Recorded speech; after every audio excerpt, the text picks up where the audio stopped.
Hey friends! This is my May reading wrap-up. These are all the books I read in May. I've been really busy traveling a lot in May, so I didn't think I was going to read that much, but I actually got through quite a bit. My new toxic trait with books is that I try to read like 3 at a time because I feel like I can't focus on just one, and I just keep hopping. So I'll read 3 books at a time, which means I finish like 3 books on the same day because I've been reading them for like a week. That probably doesn't even make sense. Let me just show you which books I read and which ones I recommend. First book I read in May was Layla. It's a Colleen Hoover book, and I'm gonna be honest, it's my least favorite Colleen Hoover book I've read. I rated it a 3 out of 5 stars. It was just like too weird for me. Like Verity was weird, but Verity was like really good weird, like kept me on the edge of my seat. This was like weird, I don't want to read this anymore, I'm getting uncomfortable. This couple Leeds and Layla, and Layla had this bad accident, and so Leeds tries to kind of like make her feel better and take her to the place where they met. Weird things happen at this place, and there's like a ghost and it's like haunted, and you just see like their relationship go through its ups and downs. I recommend a lot of other Colleen Hoover books before I would say to read Layla, but I read it. Next book I read, I actually listened to it on an audiobook.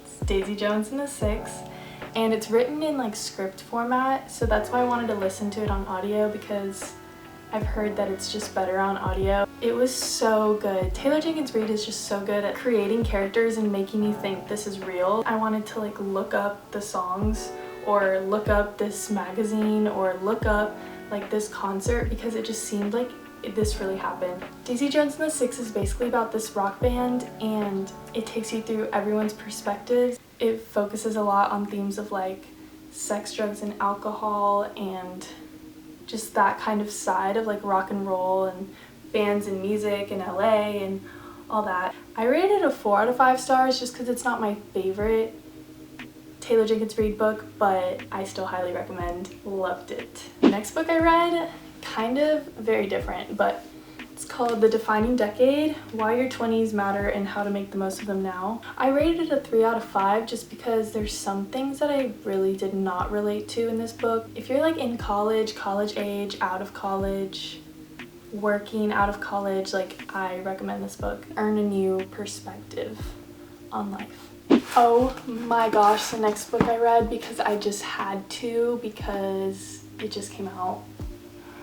Book Lovers by Emily Henry. It's about Nora Stevens. She's a literary agent in New York. Her sister convinces her to go out to this tiny little town called Sunshine Falls in North Carolina, just kind of live a little Hallmark moment. And while she's there, she runs into her nemesis, Charlie Lastra.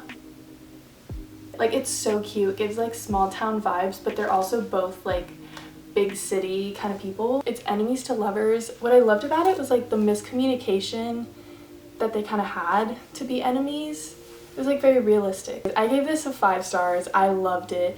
And I also read People We Meet on Vacation by Emily Henry, and I was not one of my favorites, but she redeemed herself for me. So now I need to read Beach Read because Book Lovers just, it really did it for me, and I want to read all of her books because she only has 3, I think. So the next book I read was another audiobook. It was Undistracted by Bob Goff, and if you know me, you know I want Bob Goff to be my grandfather because he is literally so funny, and I listen to his podcasts and I've read other ones of his books, and like him and his family, they're just like, they're so cute and so wholesome, and I've heard him speak too. He just recently came out with this book. It's about kind of changing your perspective on like, even if bad things happen, don't stay in that setback, like move forward, find your joy. And it's also obviously talking about how we live in such a distracting world, like everything's just trying to hold our attention, and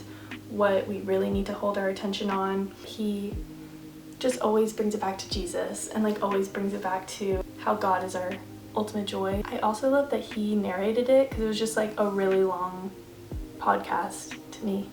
But yeah, I liked it. I gave it 5 out of 5 stars. Next, I read Malibu Rising.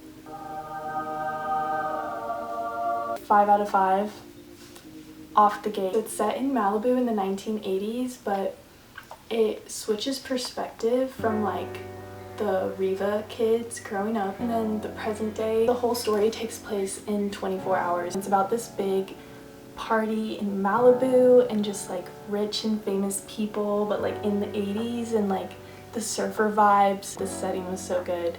The story was so good. It like hurt my heart. Like it just felt so real. It just talks a lot about like family dynamics. There were like subplots of romance.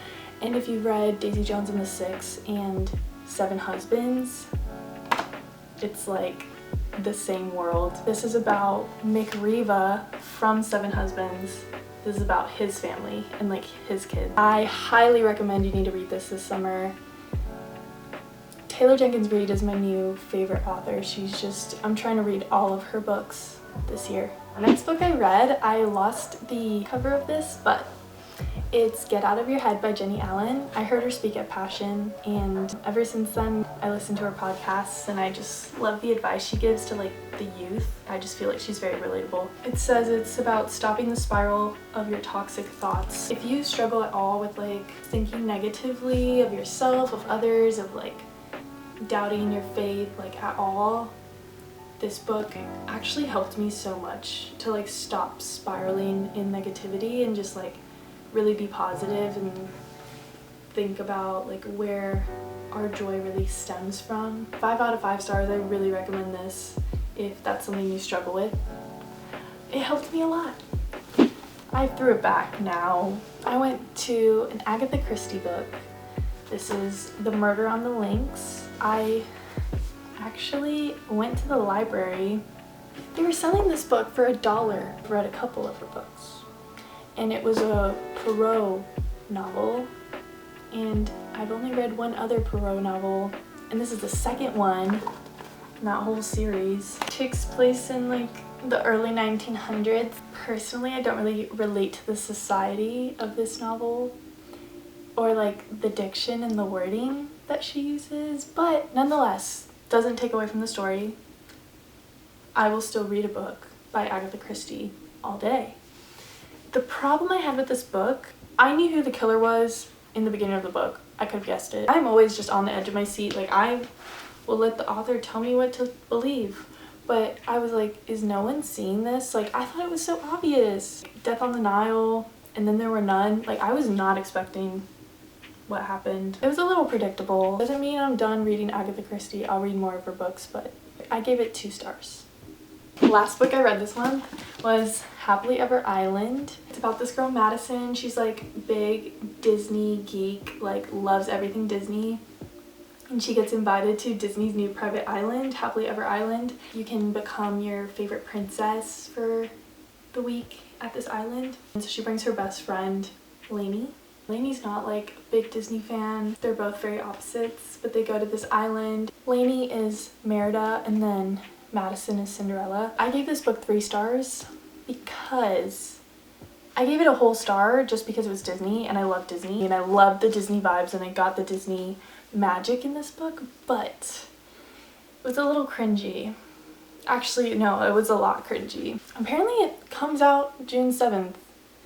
And it's not June 7th yet, so I don't really know how I bought it, but I saw it in a little bookstore, and I just love the Disney vibes. Maybe if you're like 12, I'm sorry. So, thanks for watching my video. Like, subscribe, follow me on Instagram. I don't really like posting all of the books I read on my story. I feel like I would just spam it. If you're interested, thanks for watching this video. I'm gonna try to make more videos now that it's summer. I just love filming and making videos, so bye!